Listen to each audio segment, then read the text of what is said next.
Anne. Staying alive. Anne. Anne. Nyong. Ah, Anne. Nyong.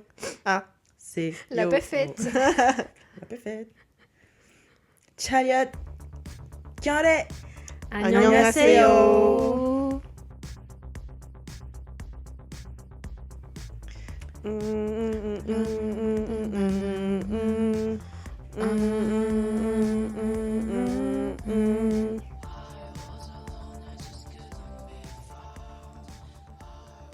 Bonjour à tous et bienvenue de nouveau sur Parle-moi K-drama. Je suis Emma et avec moi il y a également Ninon, Bonjour. Elena. Hello. On est sur la deuxième partie du chapitre 3 sur My Name. Donc dans cet épisode, on fera toujours un focus sur les épisodes 5 à 7 de la série. Donc on avait déjà fait un petit résumé sur ce qui s'était passé sur ces épisodes-là. Avec toi, Emma. Avec moi, évidemment. Et on avait refait le tour sur nos ressentis sur ces épisodes avec toi, Ninon. Oui. Aujourd'hui, on vous propose un petit focus sur la culture Mais avec qui donc avec Elena. Alors, Elena, qu'est-ce que tu nous as spoté? Qu'est-ce que tu as pu voir dans ces épisodes? On est tout oui. On a encore appris plein de choses avec Elena. Je sais pas si vous vous souvenez, mais on s'était arrêté à l'épisode précédent Je m'en souviens très bien. sur... alors, sur quoi, justement, si vous en On souvenez avait bien. parlé de la version Yakuza des Coréens. Ouais. L'histoire des gangs en Corée Ouais. et comment ça s'était fait à la suite de la guerre de Corée. Oui, tout c'est vrai. ça. Il y avait cette histoire qui était Tu un nous peu, avais sorti plein de noms emmêlée. et plein de dates. Exactement. Alors, Et j'avais retenu qu'il y avait un petit Coréen qui... Asahi. Asahi, ouais. Asahi. Pardon. Mais on avait parlé de lui en tout Oui, cas. Ouais. c'est ça, ouais. Et qui était finalement... qui avait créé en tout cas un gang. Mhm. Euh, Ouais, il avait pris le contrôle d'une branche coréenne des Yakuza. Des Yakuza. Voilà, Mhm. c'était ça. Moi, on s'est arrêté là. Exactement. Mhm. Alors, on s'était arrêté en réalité un petit peu plus loin. Ouais. Donc, je vais essayer de reprendre chronologiquement, parce que si vous vous rappelez bien, j'ai essayé de faire un truc un peu chronologique. En commençant avec la première génération des gangsters en Corée. Donc du coup, pour rappel... On qui va pas venait refaire des- la même blague que la dernière fois sur les idoles. mais- Exactement. Mais donc, juste pour rappel très rapide, première génération des gangsters organisés, en tout cas, des gangs organisés en Corée avec l'arrivée des Yakuza. Et donc là, on en était à la deuxième génération. Et je m'étais arrêtée à un des gangs populaires. Populaire, je ne sais pas si c'est le bon mot. Un gang connu de la deuxième génération des gangsters de la Corée, qui était le gang de Dongdaemun. Est-ce que vous vous rappelez un petit peu le gang de Dongdaemun? C'était l'histoire avec Kim Do-han. C'est pas celui qui avait son théâtre Alors, il y en a un qui avait, oui, il y en a un qui était propriétaire d'un théâtre. Moi, je m'en rappelais, mais je sais plus si c'était pour lui ou c'était contre le communisme. C'était son père, Son non? père se battait, oui, s'est battu. Mhm. Alors, en fait, là, j'ai refait des recherches un peu plus poussées. Je n'ai pas eu le fin mot de l'histoire, mais il y a eu des débats sur la véracité de sa Oh. généalogie. Donc, certaines personnes pensaient qu'il s'est un peu inventé un père héroïque pour en gros... Genre toute la mythologie, quoi, du truc. Bah non, mais en gros, pour que ça lui fasse profit, c'est Ouais. que ça lui fait une bonne réputation auprès des Coréens, quoi. Mm. Quoi qu'il en soit, pour plus de détails, je vous invite à réécouter l'épisode précédent. Merci. Mais je vais continuer du coup avec ma chronologie. Donc aujourd'hui, on reste sur le thème des gangsters en Corée. Exactement, on continue donc sur la chronologie de l'histoire des gangsters en Corée du Sud. Et donc aujourd'hui, je vais continuer avec le gang de Myeongdong. Et oui, puisque après Dongdaemun, c'est le gang de Myeongdong, le marché de Myeongdong. Oui. Et donc, je rappelle, dernier chapitre, on s'est arrêté sur Dongdaemun et son leader, Lee Jong-jae. Ok. Et à la même époque, donc je resitue un peu chronologiquement, nous sommes dans les années 50-60, un autre gang prend de l'ampleur, et donc c'est celui de Myeongdong. Alors, Est-ce qu'ils étaient rivaux ou pas? Ils étaient rivaux. Ok. Et je vais d'ailleurs en parler brièvement.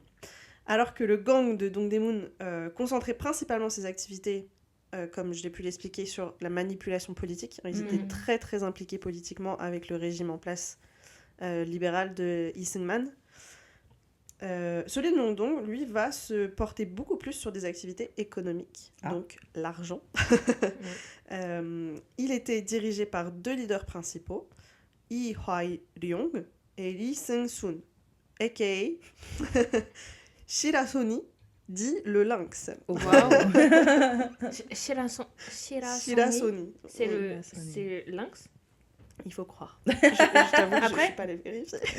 T'as Horangi, qui est Oui. le tigre, mais Oui. ça se finit de la même manière. Ça se trouve, c'est C'est possible. Koyangi. Après, qui est le chat. ouais. Enfin, vrai. Bah du coup, ça se tient. ça se tiendrait, oui, effectivement. C'est Peut-être que ça n'a possible. rien Après, à voir. Hein, mais... je peux vérifier tout de suite, hein, mais c'est vrai que j'ai pas vérifié. Lynx de Shiragon. Bon, Ouais, ah. ça veut dire lynx Oui. d'une manière ou d'une autre. Ok. Bref.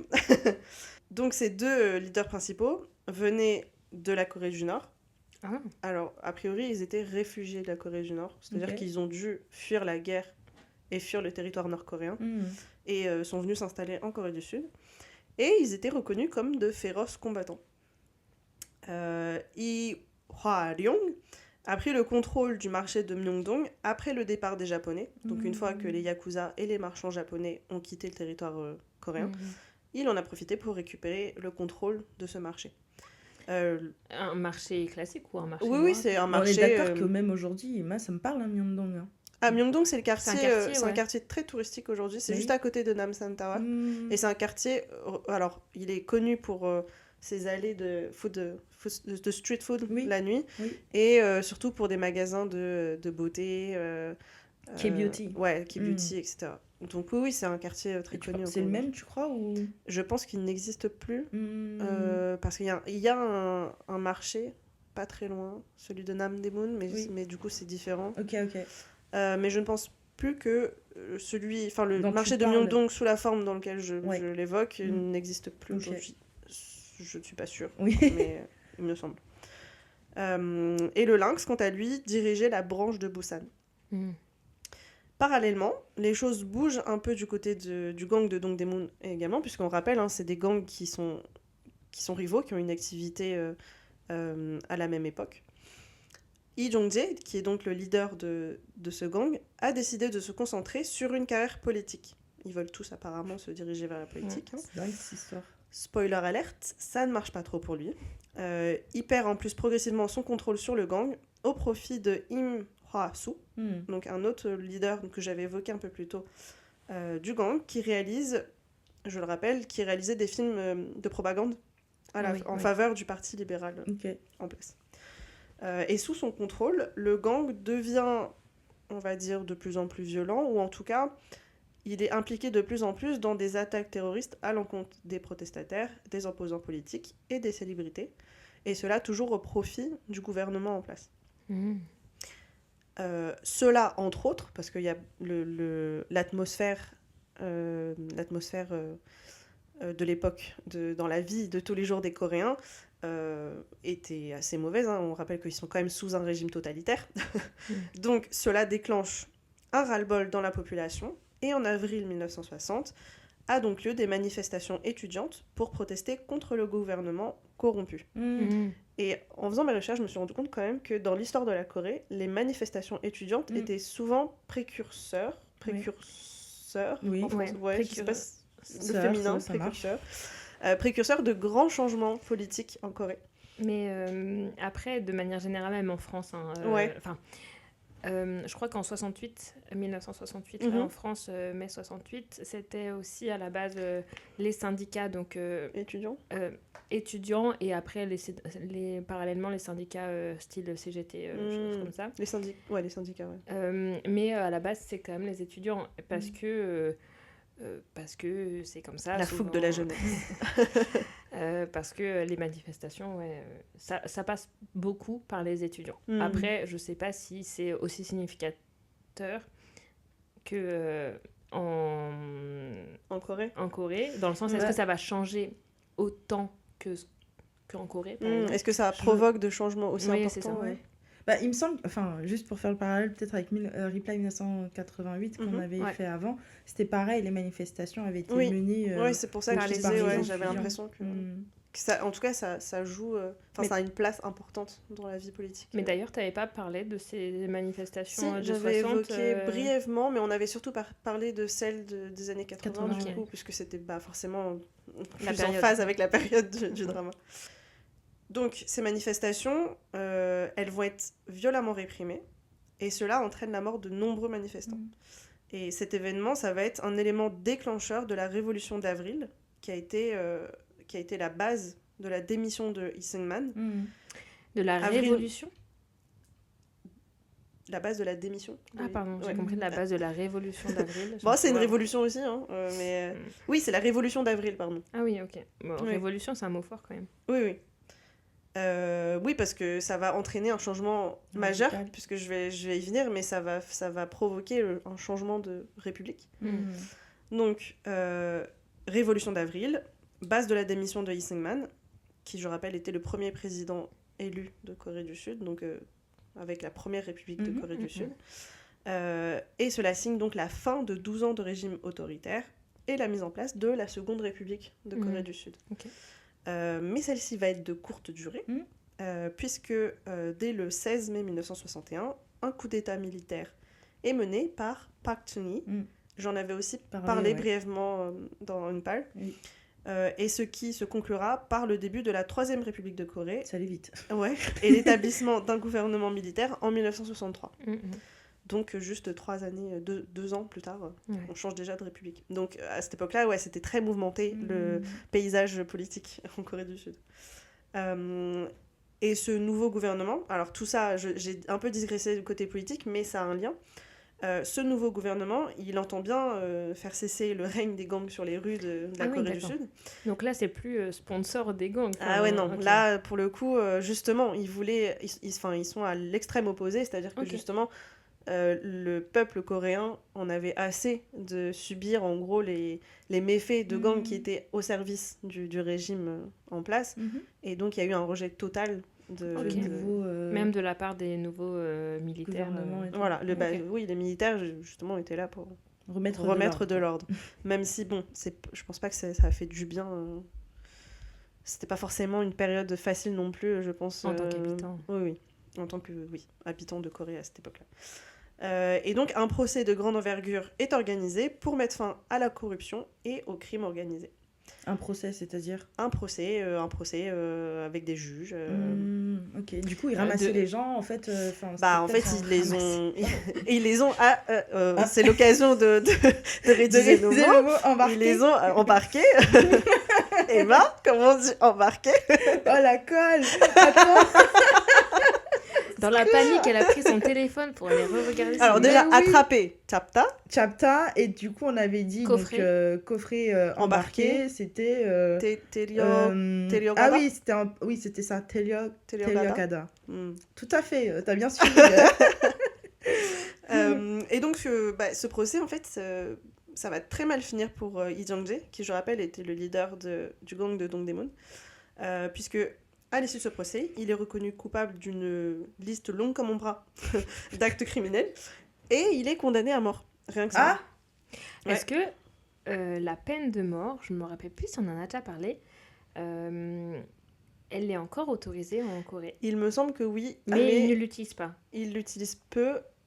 Mais alors, je pense que c'est un bon sujet pour faire des recherches. Je n'ai pas fait de recherche sur ça, mais il me semble que oui, c'est toujours d'actualité en Corée, la peine de mort.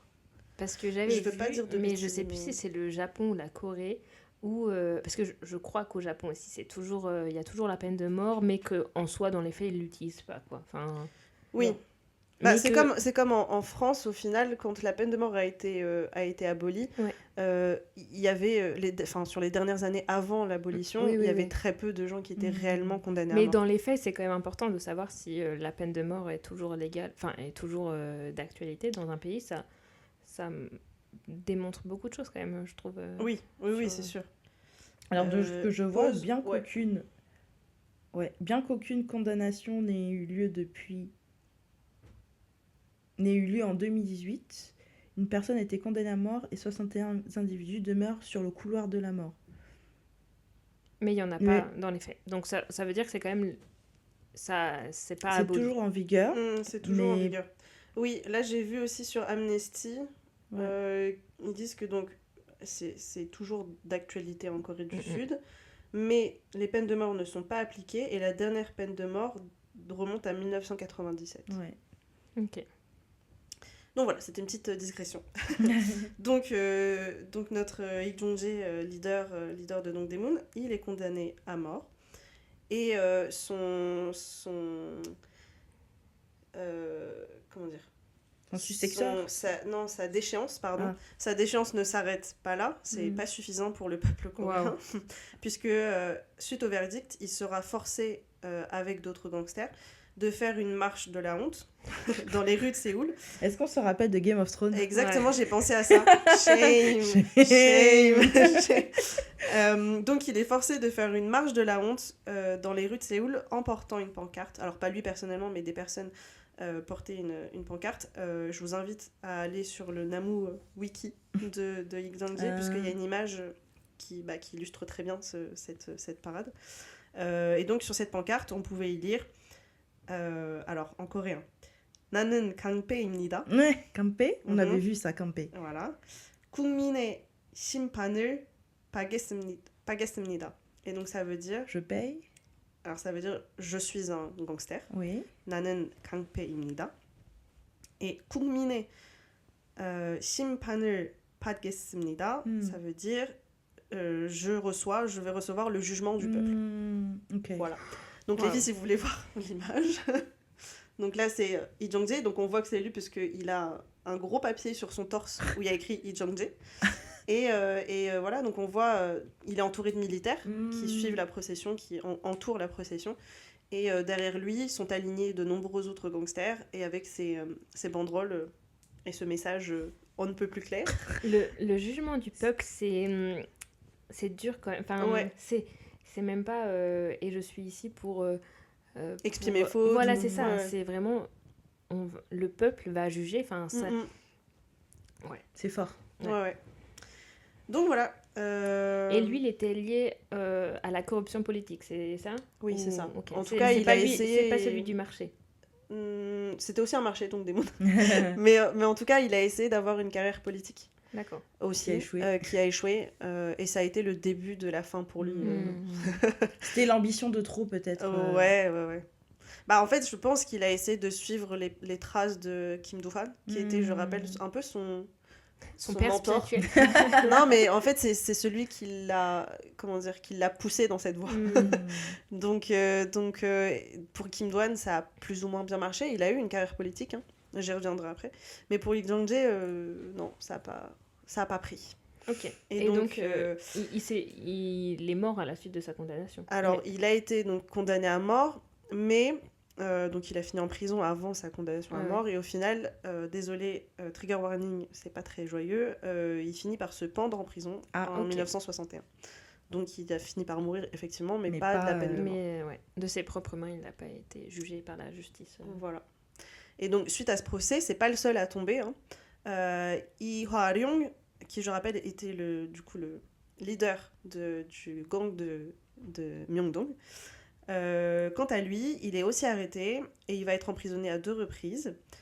Et lui, revirement total, hein, puisqu'il va mener jusqu'à sa mort en 1984 une vie de repentance.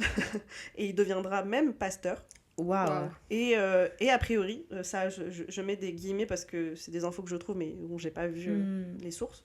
Il aurait confessé avant de mourir qu'il regrettait profondément son implication dans les activités illégales du gang. Bah alors, j'ai pas compris moi. Il est arrêté, mais c'est quoi sa peine ? En tout cas, il est pas condamné à mort. Je pense qu'il a fait des peines de prison. Ok. 2 fois. 2 fois, ouais. Et quant à Kim Do-han, du coup, le premier gangster dont j'ai parlé, enfin c'est pas le premier parce qu'il y a Sachi, je me souviens plus. On se souvient jamais de son prénom. Mais Kim Do-han, quant à lui, il parvient à échapper à toute inculpation, il s'en sort, hein. Et il restera même actif politiquement jusqu'à sa mort en 1972. Ok. C'est une période, comme on peut le voir, hein, compliquée pour les gangs et leurs activités criminelles, car le nouveau gouvernement a mis un point d'honneur à les traquer et les éradiquer, en gros. Un homme parvient pourtant, tant bien que mal, à garder le bateau à flot. Il s'agit de Shin Sang-hyun. Shin Sang-hyun, c'était un peu... il était sous le commandement de Lee Hwa-ryong, qui était le chef du gang de Myeongdong. Il va créer son propre gang sur les bases de ce qui restait de celui de Myeongdong. Et il va le prénommer Shin Sang-sa. Alors, ce qui est très drôle, c'est que je pense que c'est un jeu de mots avec son nom. Donc, il s'appelle Shin Sang-hyun. Mais Shin Sang-sa, ça se traduit littéralement par nouveau chef. Shin qui veut dire nouveau et Sang-sa qui veut dire supérieur, chef, patron, quoi. Wow. Mais Shin, c'est pas aussi Dieu? Ouais. Si, ouais. Mais peut-être que le caractère chinois, enfin de base. Oui, le caractère chinois est différent, mais en coréen, ça s'écrit pareil. Ok. Oui. Et donc, on arrive donc à la 3e génération des gangsters en Corée du Sud. Et nous sommes maintenant dans les années 70-80. Mais il y a quand même de nouveaux gangsters à la suite de cette... Oui. En fait, là, du coup, on assiste à la fin d'une génération. C'est pour ça que je dis, en fait, tous les gangs qui étaient dans les années 50-60, qui proliféraient, enfin, en tout cas, qui avaient une activité prolifique, ils vont être... ça va être arrêté, ça va être stoppé net, en gros, puisque les principaux leaders vont être emprisonnés ou vont mourir. Arrêté, ouais. Donc là, c'est vraiment une nouvelle génération et on va voir que ça prend... De toute façon, à chaque génération, il y a un petit changement. Mais là, il y a toujours le gouvernement en place, super dur avec les gangs. Là, c'est toujours les militaires. Donc, ok. En fait, je crois que... Donc, comme quoi, en fait... je pense qu'il y aura toujours n'importe quel contexte politique, même si c'est plus ou moins dur, il y aura toujours des... Même aujourd'hui, je veux dire, maintenant, tu as des lois aussi qui sont très dures. Pour autant, ça ne stoppe pas les activités criminelles. Mais oui, et il me semble que le gouvernement militaire, il dure jusque 1972. J'ai vu passer ça, mais c'est juste de mémoire que je dis ça. Donc c'était de 1963 à 1972. Et là, la 3e génération. Et là, la 3e génération, c'est années 70-80. D'accord. Je fais pas forcément de parallèle politique avec le président en place, mais vous pouvez vous faire une idée. D'ailleurs, 70-80, 80, on arrive du coup... 88, du coup, mais on arrive... Comme je vous avais dit, le premier président élu au suffrage universel. Enfin voilà. Là, ça se rejoint après avec une palme. Donc c'est ça qui est passionnant aussi. C'est qu'on arrive à relier. Donc comme je le disais, on est dans les années 70-80. C'est une génération qui est un peu plus violente encore que la précédente, puisque celle-ci implique désormais l'utilisation plus répandue d'armes blanches, telles que des couteaux, des battes, des barres de fer. Enfin, tout ce que tu trouves sous ta main qui n'est... Alors qu'avant, c'était vraiment les arts martiaux. C'était vraiment les poings. Parce que tu vois... Là, tu vois, tu disais dans les générations précédentes, tu as parlé de la corruption économique et politique. Tu parlais pas trop de leurs crimes, même si je pense que la corruption, ça va être un crime. Enfin, en tout cas, c'est un délit. Mais tu parlais pas trop de violence jusque-là. Non, en fait, je pense que de toute façon, la violence est toujours liée, puisqu'il y avait de l'intimidation. Et donc c'est comme ça que la violence intervient.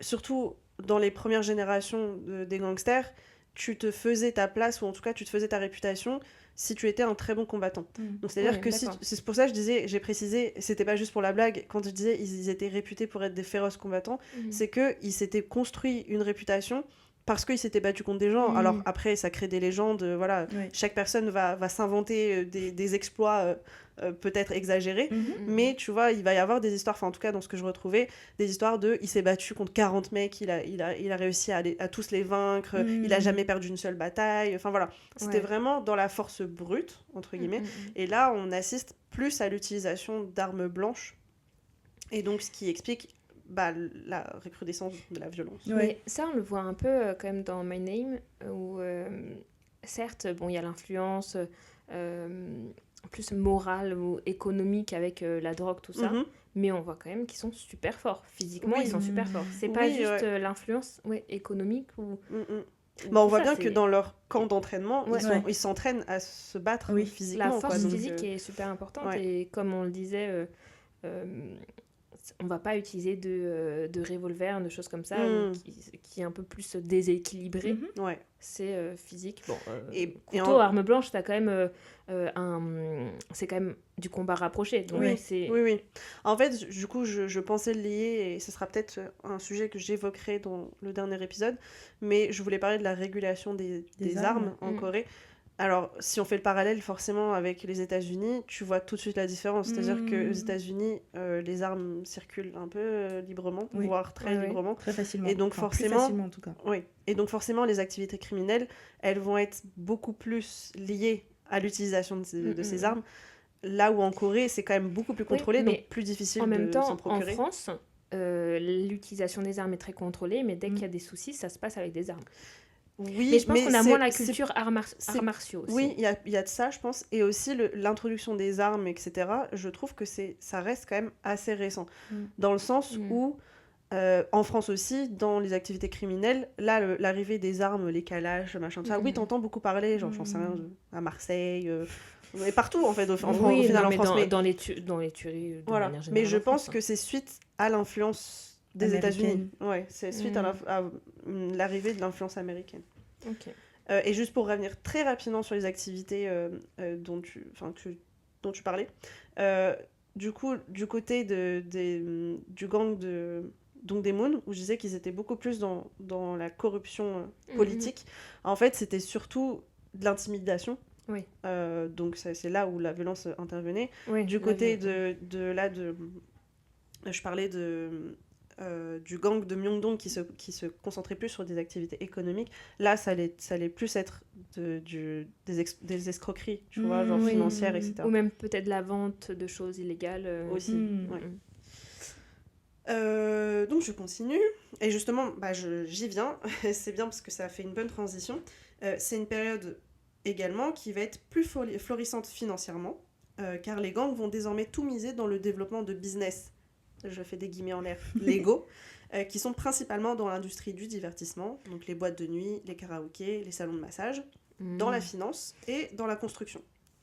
Ça c'est intéressant parce que je crois que pour faire un autre parallèle avec les Yakuza, au Japon, j'aurais dit encore maintenant, mais ça je sais pas trop, il y a beaucoup de boîtes de bars qui sont liées avec les Yakuza, et donc tant qu'il n'y a pas de problème, voilà, il n'y a pas de problème, mais c'est que si tu fais de la merde, dans la boîte, si tu fais des bêtises ou des choses... Ils sortent de l'ombre et... Voilà, et ils sont là et ils te le rappellent bien. Ouais, ils serrent la vis. Mafieux, ouais, c'est clair. Et donc à cette époque, 3 gangs vont prendre de l'ampleur. Le premier, celui de Cho Yang-eun, donc ce gang est formé dans les années 70 et va prendre le nom de la Yang-euni Family. Wow. On dirait une agence. C'est limite mignon, tu vois. Après, on voit aussi dans My Name, ils sont comme une famille entre eux. De toute façon, ça se passe bien. Dans ces gangs, il y a toujours une notion de la loyauté. Oui, de la loyauté, limite de famille, de clan, etc. Donc, ça m'étonne pas que tu vois, ça prenne le nom de famille. Et donc, ce gang va compter jusqu'à des milliers de membres au milieu des années 70. Une grande famille. Ouais, c'est une grande famille, hein, c'est pas anodin. Et il s'est notamment rendu célèbre pour son attaque à l'encontre du gang de Shin Sang-sa, dont je parlais précédemment. Le deuxième, c'est celui de Kim Tae-chon, et il se prénommera Bom So-bang. Alors, en coréen, Bom So-bang Pa, parce que Pa, du coup, ça veut dire clan. Donc, le clan de Bom So-bang. J'ai essayé de trouver une traduction, je ne suis pas sûre, mais ça peut être logique. Bom, en coréen, ça peut vouloir dire tigre, et So-bang, ça peut vouloir dire ouest. Donc ça pourrait être le clan du tigre de l'ouest. Bon, ça fait stylé un peu. ça se tient.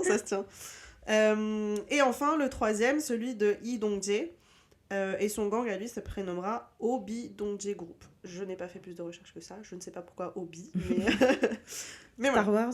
Non, ok. Ouais, Obi-Wan, je sais pas. Je sais pas si c'était déjà sorti à l'époque, mais ok. Donc ça, c'est les 3 gangs principaux de l'époque.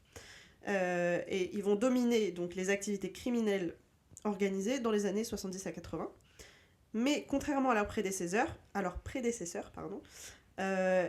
ce sera pas un long voyage tranquille, un long fleuve tranquille, puisqu'ils feront face à de nombreuses arrestations. En fait, à la différence des générations précédentes, qui étaient quand même très liées à la politique, donc il y avait un peu... ils se cachaient les yeux, quoi. C'était un peu du laisser passer, quoi. Là, à la différence, le gouvernement militaire est beaucoup plus strict dans la répréhension que ne l'a été le gouvernement du temps de la première et deuxième génération des gangsters. Alors, Lee Dong-jae. Lee Dong-jae, qui je rappelle, est le leader du troisième gang, qui s'appelle le Obi Dong-jae Group. Il va finir par être attaqué par Cho à la fin des années 80. Donc Cho, qui est le leader de Bomso... Alors non, pardon. Qui est le leader de Yang Eun-hee Family. Désolée, c'est un peu... Même pour moi, c'est un peu compliqué. C'est pourquoi là, c'est des rivalités territoriales. C'est des rivalités entre... En fait, ils étaient 3 principaux et c'était des rivalités genre très personnelles, dans le sens où... Ils se disputaient les territoires, ils se disputaient les activités, les marchés, etc. Ouais. Voilà. Et juste, je sais pas si tu l'as dit, mais c'est quoi leurs activités? Parce qu'on n'a pas parlé de drogue encore. C'est ce que je disais, c'est des activités beaucoup plus financières, donc ils vont beaucoup plus être dans le divertissement, dans les activités légales, en gros. Ouais, okay. Donc ils vont monter des business de construction, de finances, etc., mais ils vont détourner de l'argent, en gros. Donc Lee Dong-jae est attaqué par Cho à la fin des années 80, donc il va fuir aux États-Unis. Et donc, ne reste plus que le gang de Cho et de Kim, qui deviennent donc les 2 seuls principaux gangs de Corée. Et la rivalité est très forte. Elle l'était déjà, mais là, ils sont plus que 2, donc c'est un seul survivra, quoi. Et Kim, en fait, il va parvenir à prendre le dessus parce que Cho, il fait beaucoup d'allers-retours en prison, en fait. Donc, il profite du fait que l'activité perde un peu de sa vivacité quand son leader est en prison. Cho, il va fuir la Corée dans les années 2000 pour éviter une nouvelle arrestation. Mais il est découvert et arrêté par le gouvernement philippin en 2013. Si ça vous intéresse, il est toujours en vie aujourd'hui. Mais Kim, de son côté, lui, va mourir la même année, en 2013, d'une crise cardiaque. On a dit que c'était stressant. Ah bah c'est stressant d'être un chef de gang. C'est un métier stressant, ouais. Shin Sang-hyun, donc qui était le leader du premier, donc... Attendez, Shin Sang-hyun, qui était le leader qui a pris en gros la relève du gang de Myeongdong. Quant à lui, il a un peu disparu des radars, mais bon, en tout cas aujourd'hui, il est toujours vivant. Oui, en tout cas, il n'y a rien qui démontre qu'il n'est plus, quoi. Bah, en tout cas, le gang de Shin Sang-sa, là, ils sont plus trop fait entendre, trop parler d'eux après, quoi. Puisque les 3 autres gangs ont pris le dessus par la suite. Donc j'en étais où? Donc oui, la mort de Kim et l'arrestation de Cho vont signer la fin de la 3e génération des gangsters. Et là, on arrive au début des années 90. Et en fait, c'est synonyme, début des années 90, c'est synonyme du durcissement de la loi coréenne. Vous allez me dire, mais jusqu'à présent, la loi n'était pas dure envers les criminels? Eh ben non. Puisque c'est seulement à partir du début des années 90 que la formation de bandes organisées est rendue illégale et les personnes qui forment ou rejoignent ces bandes peuvent désormais être plus facilement inculpées. Jusqu'à présent, c'était plus compliqué de prouver leur affiliation, leur culpabilité. Alors que là, on vient de passer dans les années 90 à un gouvernement démocratique. Officiellement. Oui. Alors qu'avant, c'était pas le cas. C'est ça. Voilà. Ok, c'est intéressant. C'est l'inverse que ce qu'on aurait pu... Enfin, quand tu disais qu'avant, avec le gouvernement militaire, c'était vraiment dur, c'est même étonnant que cette loi n'arrive que maintenant. Bah, en fait, je pense que c'est surtout le gouvernement, qui, peu importe le bord politique dans lequel il se trouve, tu fais face à des activités criminelles, dans tous les cas, tu vas durcir la vis pour éviter que ces activités prolifèrent. Oui, mais c'est étonnant que, vu ce que tu nous disais juste avant, avec justement le gouvernement militaire qui avait déjà vraiment durci la vis, c'est étonnant que cette loi n'arrive que dans les années 90. C'est vrai. En fait, je pense que oui, je sais pas si c'était juste histoire de rendre les choses officielles, légalement. Eux, ils étaient plus dans la répréhension peut-être violente, dans le sens où ils arrêtaient, etc. Je ne sais pas pourquoi cette loi... Là, c'est aussi une question de prévention. Oui, voilà. Même si je pense que rien n'arrête.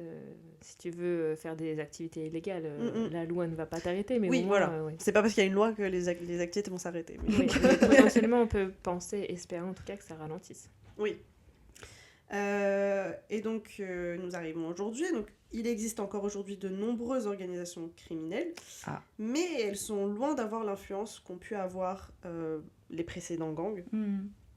Un gang s'est pourtant démarqué dans les années 2000, celui de Lee Kang-han, qui s'appelle le Chilson Gang, ou le Chilson Pa, a.k.a.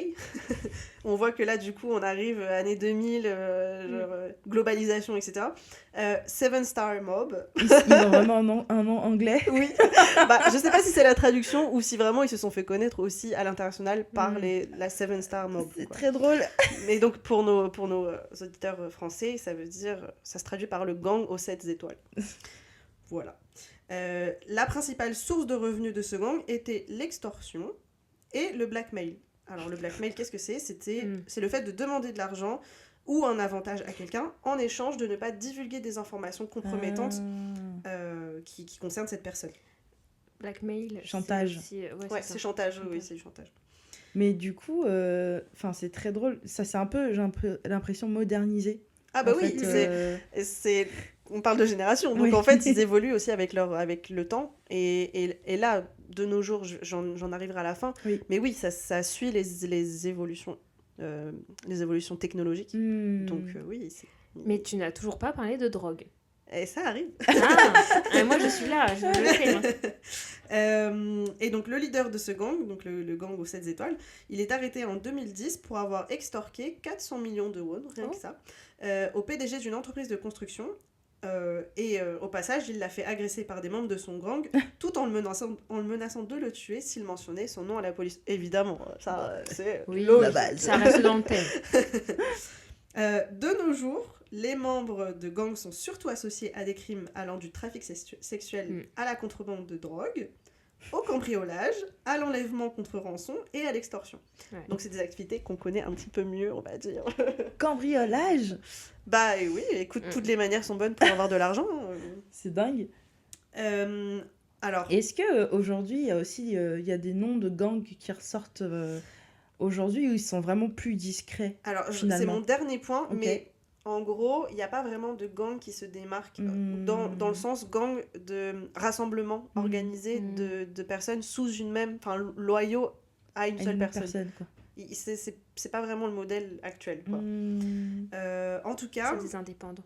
Oui, exact. En fait, c'est pas que des indépendants, mais il y a beaucoup plus de ce que j'ai vu, apparemment, il y a beaucoup plus de liens entre les différents groupes. D'accord, ok. Ouais. Ils sont moins en rivalité, peut-être. Ouais. Ok.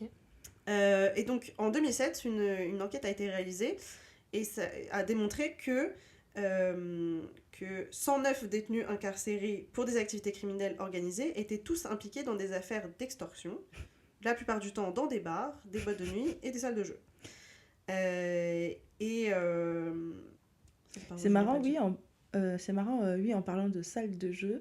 C'est vrai que Mango, il a une salle finalement de jeu où il exerce son activité avec le bar à côté. Et je crois qu'il joue aux cartes aussi. Enfin, peut-être du poker, je sais pas trop. Des jeux d'argent en fait. Ouais. Et donc ça, c'est pareil, c'est un point que je développerai sans doute dans le dernier épisode. Mais je parlerai au-delà du coup de la réglementation des armes en Corée, mais également de la drogue et des jeux. Puisque, juste j'introduis très brièvement, en Corée du Sud, il est interdit par la loi de faire des jeux d'argent, mais que tu sois en Corée ou à l'étranger. Il y a d'ailleurs eu, récemment, peut-être vous avez vu passer, mais des membres de l'émission qui s'appelle Two Days, One Night. Peut-être ça vous parle, cette émission ? Non. Mais en gros, des membres qui étaient aux États-Unis, je crois, ou je sais plus si c'était du coup à Las Vegas, mais bref. Mais en gros, qui ont joué de l'argent à l'étranger. Et ça s'est su. Et en fait, en revenant en Corée, ils ont dû faire face à des... À la justice ? Ouais, à des amendes, etc. Parce que, à des peines de prison. Je sais pas s'ils ont vraiment fait de la prison, mais parce que c'est interdit que tu sois... Enfin, en tant que citoyen coréen, c'est interdit que tu sois sur le territoire coréen ou à l'étranger. Donc même s'ils vont dans des casinos tout à fait légaux ici en France, C'est pas une question de légalité de l'endroit, c'est une question de jeu d'argent. Et ça s'applique également pour la drogue. C'est-à-dire que la consommation de drogue est interdite en Corée. Mais même si tu consommes dans des pays où la drogue est légale, comme les Pays-Bas par exemple, ils pourront être aussi, quand ils seront de retour sur le sol coréen, ils pourront faire face à la justice. Okay. Mais ça, je le développerai peut-être un peu plus dans le dernier épisode.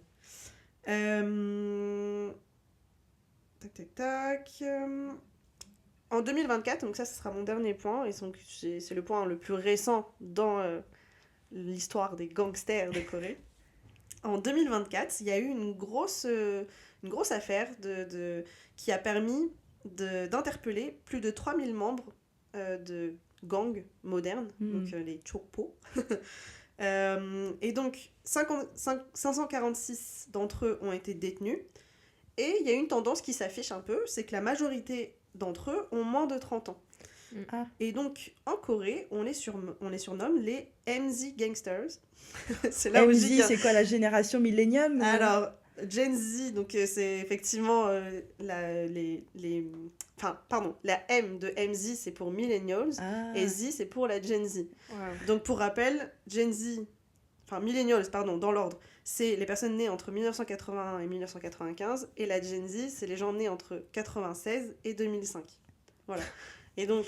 les dates diffèrent selon les sources. Ça diffère, mais en gros, c'est à peu près dans ces eaux-là, quoi.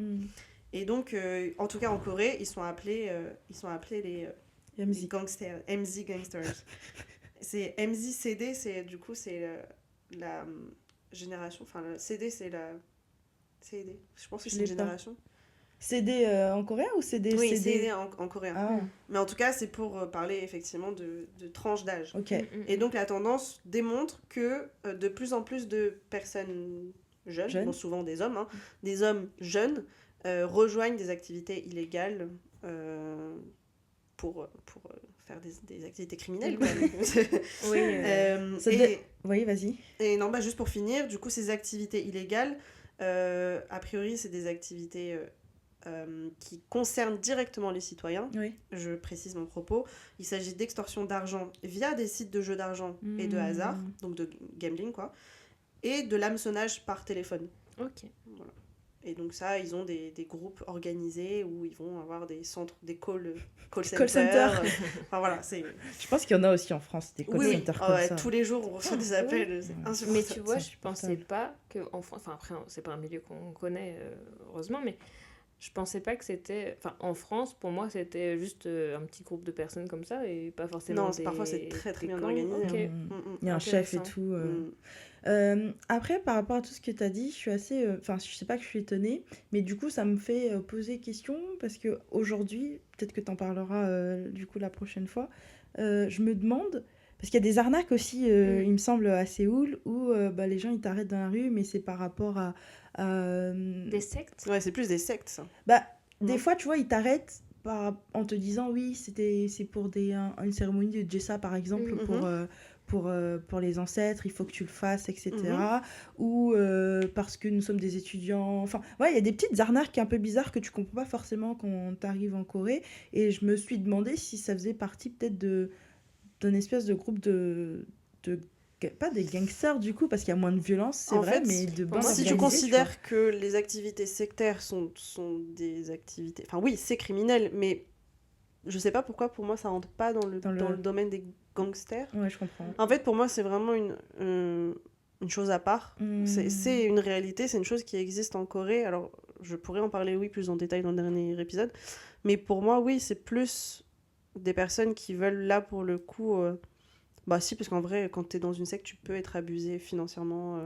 Moralement, on peut t'extorquer de l'argent. Écoute, oui, c'est un point de vue... Ouais. Mais c'est vrai qu'on n'en a pas énormément parlé, mais on est d'accord que la place des femmes dans ces organisations est très très faible. Enfin, on le voit très bien avec Jiwoo quand elle rejoint le gang. Enfin, en fait, dis-toi, c'est que là, alors c'est fictif, c'est une série. mais je pense que si tu peux faire un lien quand même avec la société telle qu'elle est aujourd'hui. Je pense qu'effectivement, c'est un domaine dominé à 99%, j'ai pas les chiffres exacts, mais par des hommes. Et même là, tu vois, genre, le drama est censé se passer en 2020, hein, dans ces eaux-là. C'est déjà très étrange qu'une femme rejoigne en 2020 un gang. Donc, je te laisse imaginer, dans les années 50, 60, 70, 80, enfin voilà, c'était... J'ai vu trace de aucun... En tout cas, ça a peut-être existé, hein, mais de personnages célèbres, femmes, féminins, dans ce domaine-là. Parce que j'ai l'impression qu'on entend un peu plus parler dans des gangs style Yakuza de la place des femmes, mais plutôt en tant que de conjointes de gangsters, mais qui sont pour le coup aussi dans le gang. Mais je sais pas si c'est juste une impression ou pas. Du côté des Yakuza, je sais pas si c'est juste mon imaginaire un peu... après avoir romancé, vu des films... Oui, c'est ça, mais après avoir vu des films, j'en sais rien, genre des animés, etc. Mais j'ai l'impression que les femmes, ça va être beaucoup dans les activités. Bah, après, c'est peut-être pas si, comment dire, cliché que ça, mais ça va être beaucoup dans les activités sexuelles, où elles vont être, tu sais, des espèces de matrones, où elles vont gérer des établissements qui proposent des services sexuels. Bah, peut-être, du coup, les salons de massage, etc. Oui, après, c'est aussi lié à l'histoire. Hein. Enfin, même en Europe, hein, les tenancières de maisons closes, c'était des femmes. Exactement. Donc, peut-être, après, je t'avoue que du coup, je suis pas tombée dans mes recherches sur un personnage emblématique, entre guillemets. Parce que, est-ce que c'est des gens qui doivent être un emblème, je ne sais pas. Mais, connu, significatif. Mais voilà, qui a eu une portée historique, en tout cas, dans l'histoire des gangsters. C'est vrai que souvent, la place des femmes dans l'histoire des gangsters, elles sont souvent liées plutôt aux victimes. Ouais, c'est vrai. Ou sinon, elles se cachent très bien et mieux que les hommes. C'est ça, en fait. C'est possible. En tout cas, merci beaucoup, Elena, pour cet éclaircissement. Dis la petite phrase, on en a toujours appris avec Elena. Effectivement, on en apprend tous les jours avec Elena. Juste petit aparté. Je me suis dit que ça ne méritait pas d'être un point en lui-même, mais je ne sais pas si vous vous souvenez, dans l'épisode précédent, je parlais de la bienséance, des coutumes quand tu bois de l'alcool avec quelqu'un qui a un rang supérieur à toi, etc. Oui. Et là, j'ai trouvé du coup, je ne sais plus si c'est dans l'épisode 6, peut-être, à un moment donné, Pildo rejoint Chagio dans un espèce de restaurant au bord de l'eau. Et là, je trouve que c'est beaucoup mieux démontré que l'exemple que j'avais vu du coup dans les épisodes précédents. Là où du coup, on voit que Pildo va servir. En fait, il va empêcher à un moment donné Chagio de se servir tout seul. Et il va le servir. Et on voit vraiment les gestes respectueux qu'il a quand il lui sert de l'argent. Bien la main gauche sous la main droite. Le côté des mains est important. Je crois quand j'avais trouvé, quand j'avais cherché, oui, il y avait une main. Alors après... Bah moi, ça m'étonne pas, tu vois. Genre, c'est la main, tu sers avec la main droite et tu soutiens avec ta main gauche, il me semble. Ok. Il me semble. Après, je pense qu'aujourd'hui, ils font plus vraiment... Genre, si t'es gaucher, tu sers avec la main gauche, je sais pas. Très bien. C'est toujours avec la main droite, mais tu trembles. D'habitude, je suis pas habituée, mais... Et du coup, Emma, est-ce qu'on passerait pas à ta partie ? À la prochaine rubrique. Et si, petite traduction. Yay, je suis trop contente.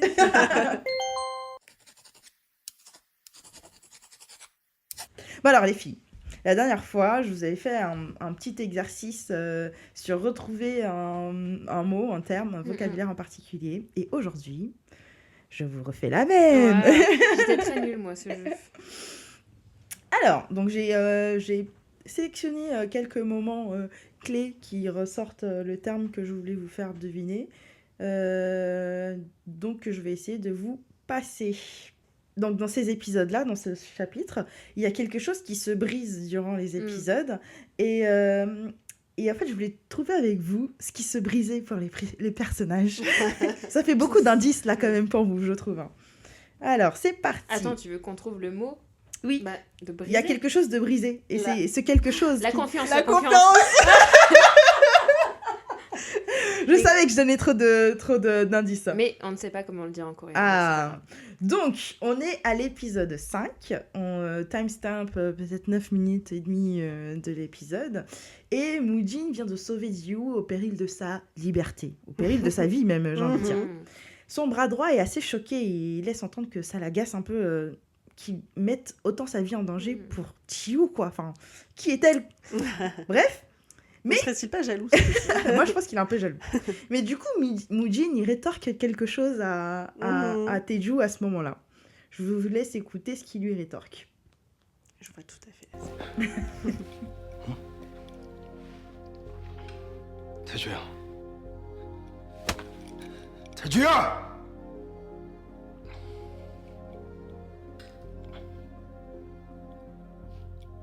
내가 널 믿어도 되겠냐?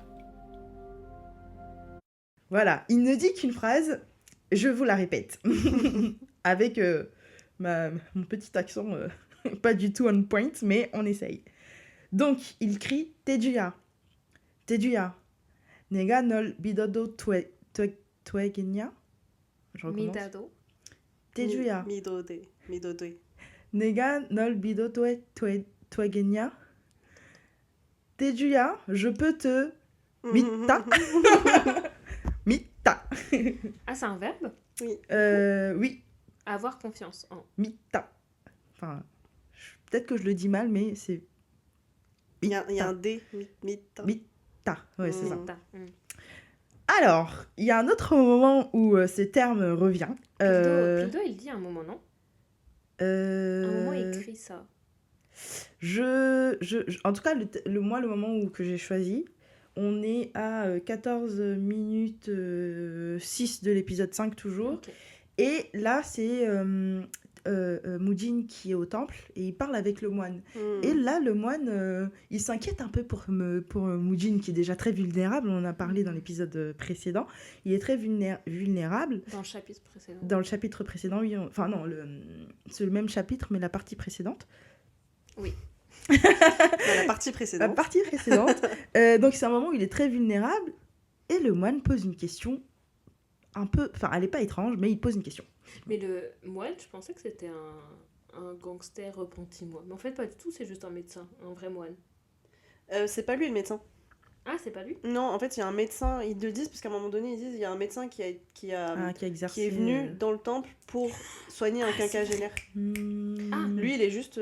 Mais du coup, moi, c'est très drôle qu'ils aient utilisé le terme quinquagénaire pour lui, quoi. Enfin, Bah parce que je pense que quand ils l'ont interrogé, ils lui ont dit vous avez soigné quelqu'un? Oui, décrivez-le. Je sais pas, un homme de 50 ans à peu près. Tu vois, genre. Ah, c'est vrai qu'il peut avoir 50. C'est vrai qu'en fait, oui. Oui. Bah, oui. Ça n'enlève rien à son charme. Hein. C'est pour ça Mais que je suis c'est un vrai peu que du étonnée. coup, on connaît pas l'origine du lien entre ce moine et... Après, Mais en tout cas, ça a en l'air- tant que moine... Oui, il juge pas, ouais. je suppose. Mais bon, c'est pas une raison pour ne pas... Enfin, je sais pas, en fait. Genre, c'est pas une raison pour Non, normalement, cautionner les c'est- activités Non, mais illégales. c'est pas cautionné. Enfin, je pense que... en tant que moine, tout comme en tant que médecin, tu dois sauver Oui, n'importe qui. c'est vrai, c'est vrai. Mm. Mais c'est vrai que là, du coup... Mais J'ai l'impression- on a l'impression qu'ils se connaissent quand même. Oui, Mm. bah, en fait, je pense que c'est... enfin, une des raisons, en tout cas, c'est que la cérémonie là, de Chesa pour le père de Jiwoo, a priori, elle se fait là tous les ans, j'ai l'impression. Parce que c'est pas la première fois, j'ai l'impression Ouais, qu'elle non. vient à ce temple. Ah Parce oui, que quand tu lui demandes de le rejoindre, Oui, elle sait où, c'est Ouais. direct. il a pas plus précisé que ça. Il a dit je suis en Mm-mm. haut de la montagne. Ok. Donc, on est à l'épisode 6, au time code, vers 14 minutes 6 de l'épisode. Et Moonjin est au temple avec un moine. Et c'est le moment où il est le plus vulnérable, Moonjin, on en avait parlé. Et le moine lui pose une certaine question que je vous passe tout de suite. 다르게 사는 법은 모릅니다. 믿을 만한 놈은 있냐? Bon, le J'avais- moine a un petit accent. Oui. J'arrive pas du tout à Est-ce repérer que- le... Heureusement je crois qu'il y a les qu'il dit- sous-titres. Est-ce qu'il y a une personne à qui tu peux faire confiance? Effectivement, en français, en français, pardon, en coréen, je répète ce qu'il dit. Middle manan nomen inya.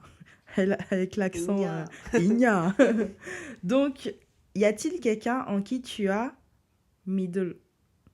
Donc c'est middle. le Oui. mot qu'on- Enfin là, du coup, c'est le nom du verbe pour que ça colle avec sa phrase en fait. Bon, si je fais Mitta, plus c'est- simple, C'était mitta. ouais, Mm. mitta le verbe et là bah du coup c'est le middle. Middle. Donc effectivement, c'est ces deux moments que j'avais relevés. Après, t'as parlé de Pildo tout à l'heure, mais Oui, j'ai pas. mais à un moment, mais c'est peut-être pas dans cette. C'est peut-être dans la première moitié du drama et c'est peut-être un flashback Ouais. qu'il a et il crie mais j'ai confiance en elle en parlant de Ah oui. Siou. Oui, oui. Ah. Je pense que c'est un j'ai flag. 100% confiance. Je Ouais. sais exactement quand c'est. C'est justement après que Moojin les ait sauvés de la...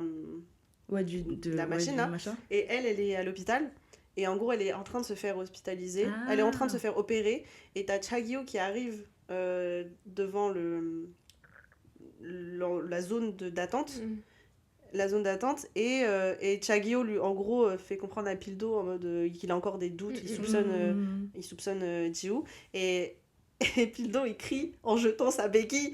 Je lui fais 100% confiance. Ouais, et je pense qu'on le revoit plus tard ça doit être dans C'est un l'épisode 7. oui, c'est un flashback. Mhm. Quand en gros il apprend qu'il s'est fait duper depuis le début Ouais. et il repense en gros à tous les moments, toutes les discussions qu'il a eues avec elle. Après, je sais pas s'ils utilisent le même mot ou pas.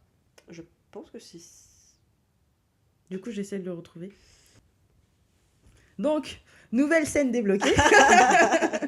Nous sommes à l'épisode 5, toujours, time code 10 minutes 27, donc juste après la discussion de Moojin. Et effectivement, Pildo, qui vient, j'en avais parlé dans le résumé, offre toute sa confiance à Ji-woo. Ji-woo et qui dit la phrase suivante. 그 새끼가 제 밧줄다리를 찔렀다고요! 전필당! 전 오영사 믿을 겁니다. 저 오영사 믿을. 전 오연사 믿을 겁니다. Je middle en l'officier O, donc Oyejin. Tout ça pour dire qu'effectivement, les filles, oui, c'était le terme, le mot confiance. Avoir confiance. Avoir Ouais. confiance. Et en fait, donc du verbe mitta. Mm. Mitta, Mitta. Mitta. mitta. Hmm. Donc oui, mitta. Mitta. Mitta. Et du coup, ce qui était aussi intéressant, c'est que tu avais la fonction, enfin, on l'a vu sous, enfin, je ne l'ai pas décliné sous autant de formes que la dernière fois, mais T'as le verbe et le nom. oui. Donc middle, qui permettait de dire, avec le moine tout à l'heure, est-ce que je peux donner, par exemple, est-ce que tu peux avoir confiance en quelqu'un?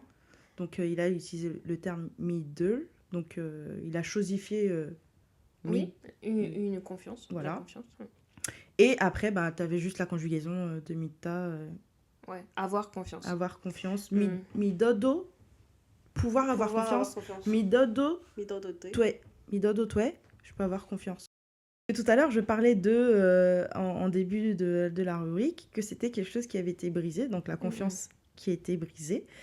Et souvent, quand la confiance est brisée, on a tendance à traiter la personne en face d'un certain terme. Est-ce que tu cherches un gros mot? Parce que dans ce cas-là, on peut te le dire. On peut dire que c'est un gros mot. Ah, de traître.